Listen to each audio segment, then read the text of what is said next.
tidak diwajibkan RJ untuk datang dalam perkara pidana tersebut. Tapi dalam perkara Wan Prestasi pada tanggal 1 Juli, dia diwajibkan hadir untuk bertemu Nikita Mirzani dalam proses mediasi. Jadi guys, 3 hari lagi tanggal 1 Juli ini seru banget. Udah ada dua sidang mediasi dan pidana antara RG dengan Nikmir. Menurut kalian nih, RG sebaiknya lebih seru datang di persidangan pidana atau Wan Prestasi? Gua nggak tahu nih ya, yang mana duluan yang dijalankan, apakah sidang pidana atau sidang Wan Prestasi. Tapi gue sendiri lebih setuju RG itu datang di sidang Wan Prestasi. Karena menurut gue pribadi, sidang Wan Prestasi ini untuk bertemu dengan Nikmir itu akan sangat berpengaruh terhadap persidangan pidana terhadap RG terhadap Nikmir. Makanya guys, supaya jangan sampai ada permainan di dalamnya, kita benar-benar harus pantau dua sidang ini, ya, terutama sidang Wan Prestasi yang nantinya akan berdampak terhadap sidang pidana. Semoga aja sidang Wan Prestasi dulu dilakukan, baru sidang pidana. Jangan sebaliknya, karena kalau sidang pidana dulu diatur seperti itu, baru Wan Prestasi, kita ini akan bakal jadi rancu.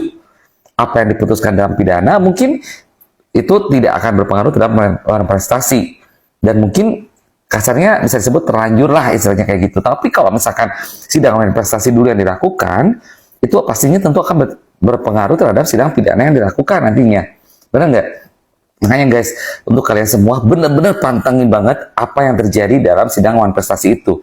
Karena itu sangat berpengaruh sekali terhadap sidang pidana. Dan ini pun bisa dijadikan bahan untuk Bang Fahmi pembelaan terhadap Nikmir apa yang terjadi dalam sidang Wan Prestasi itu. Baik untuk sidang pidana selanjutnya maupun sidang pidana yang dilakukan siang hari. Kalau misalkan Wan Prestasi ini dilakukan pagi hari. Benar nggak? Ini benar-benar harus kita kawal banget. Karena kita akuin, tentang skincare ini banyak sekali permainan dan banyak sekali kejanggalan-kejanggalan di dalamnya. Makanya guys, kita harus benar-benar kawal apa yang terjadi dalam sidang Wan Prestasi ini, karena ini sangat berdampak sekali terhadap sidang pidana. Karena kalau sampai sidang ini dimenangkan oleh Nikmir, udah pasti dalam sidang pidana pun harusnya Nikmir bebas. Dan nggak ada yang namanya pemerasan, pencemaran nama baik, atau apapun itu tidak ada, gue pikir. Kenapa coba? Karena Nikmir itu kan mengulas produknya RG itu dia punya sendiri, istilahnya kayak gitu. Kalau dia punya sendiri, dia itu dilindungi undang-undang hak perlindungan konsumen. Dia boleh speak up kekecewaannya terhadap barang skincare yang dia belinya itu. Kalaupun itu bukan barang dia, bukan barang Nikmir yang Nikmir beli, kita sebagai masyarakat Indonesia pun berhak loh menyuarakan kalau ada hal-hal yang tidak baik. Ya, karena tidak boleh bungkam juga. Bahkan ada pasalnya kalau kita turut bungkam, kita disangkanya turut ikut serta. Benar nggak? Kalau nggak salah seperti itu. Makanya dalam segala hal apapun juga sebenarnya Nikmir, gue pikir ini nggak salah loh dia Nikmir. Ya, dia terima uang pun juga bukan karena dia mau meras. Ya, jadi benar-benar guys, kita harus benar-benar pantengin yang namanya kawal yang namanya sidang Wan Prestasi ini. Karena itu sangat berpengaruh sekali terhadap sidang pidana. Kalau ada ketidaksinkronan antara Wan Prestasi dengan pidana, wah benar-benar harus dipertanyakan ini. Berarti benar-benar harus ada, berarti benar-benar di dalamnya itu ada permainan. Makanya guys, kita masih percaya sama hukum. Mari kita buktikan hukum itu berpihak pada yang benar atau bisa digoyang oleh adanya permainan-permainan, terutama oleh adanya amplop coklat. Oke guys, dari sini kita bisa melihat hukum yang sebenarnya di Indonesia itu seperti apa. Oke? Mari kita reaction bareng surat terbuka Nikita Mirzani yang dia bacakan setelah sidang dakwaan. Ingat ya, ini surat terbuka bukan surat cinta, apalagi surat gerasi. Tapi anehnya teman-teman, langsung aja ada yang komentar, ya ilah, udah jadi terdakwa masih aja manggil-manggil presiden. Emang bisa apa presiden intervensi hukum? Mari kita ulang pelajaran dasar negara kita ya. Indonesia itu menganut sistem pemerintahan trias politika, yaitu pembagian kekuasaan menjadi 3 pilar utama. Yang pertama adalah eksekutif, presiden dan jajarannya menjalankan atau mengelola pemerintahan dan menjalankan undang-undang. Kemudian legislatif, yaitu DPR dan DPD, tugasnya adalah legislasi atau membuat undang-undang dan mengawasi sistem pemerintahan. Kemudian yang terakhir adalah yudikatif, Mahkamah Agung, pengadilan dan lembaga hukum, ya tugasnya mengadili perkara, menafsirkan undang-undang dan menegakkan hukum. Jadi pada dasarnya memang presiden tidak boleh ikut campur dalam proses hukumnya, apalagi melakukan intervensi.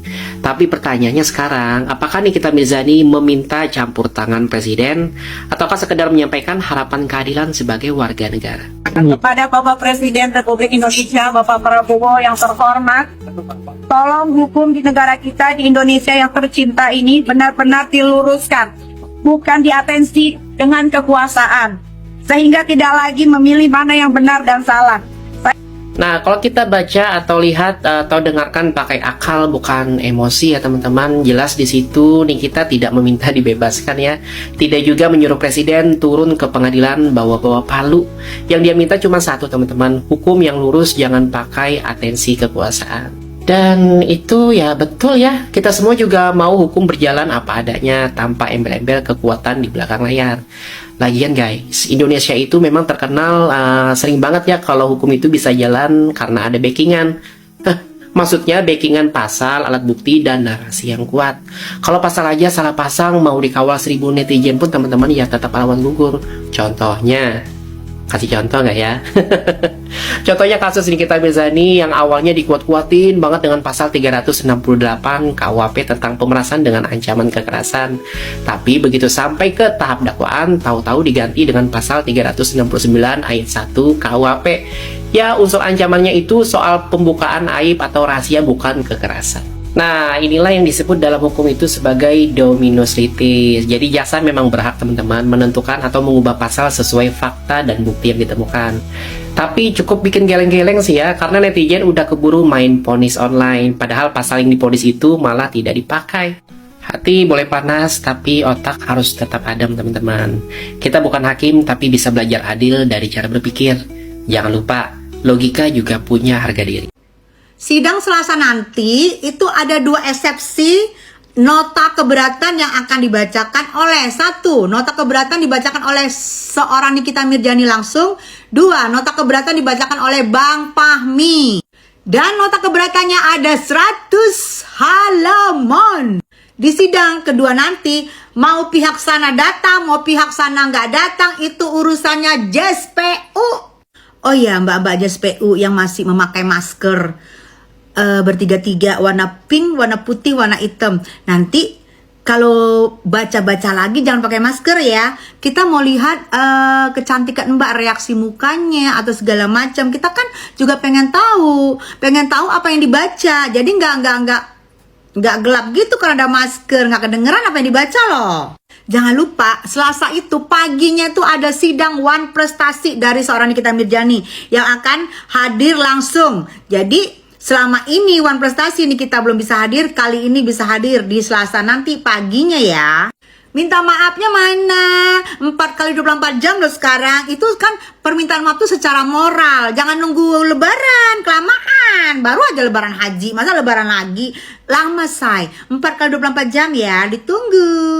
Masa minta maaf harus aku ajarin? Ini kan minta maaf ini tidak menjatuhkan dirimu juga. Secara moral aja say, karena ternyata tidak adanya. Kan kemarin tuh 368, sekarang ternyata 369. Bilang aja nggak ada pasal pemerasan. Dan aku minta maaf ya, pasti dimaafin deh. Gitu aja kok Rep. Wah, sepertinya para pengikut Nikibu saat ini pada kegirangan guys karena mendapatkan informasi kebijakan terbaru dari Bapak Presiden yang mengatakan siapapun yang membongkar kedok kejahatan akan bebas bersyarat. Sayang, menurut kalian Nikita Mirzani ini akan bebaskah? Karena menurut pengikut Nikibu, Nikita Mirzani adalah salah satu orang yang membongkar kedok kejahatan di Indonesia ini. Iyakah? Konsepnya bukan seperti itu sayang. Konsepnya saat ini Nikita Mirzani lah yang menjadi penjahatnya, ya, yang menjadi penjahatnya. Karena Nikita Mirzani telah terbukti meminta sejumlah uang kepada DRZ sayang. Buktinya mana? Buktinya sudah diserahkan ke penyelidik, ya, kepada penyidik. Seandainya Nikita Mirzani ini bukan seorang penjahat dalam kasus tindak pidana, penyidik tidak akan mendapatkan barang bukti, ya. Oke guys, jadi ingat, Nikita Mirzani lah penjahatnya, bukan orang yang membongkar kedok kejahatan. Jadi tropinya apa? Iya, penjara.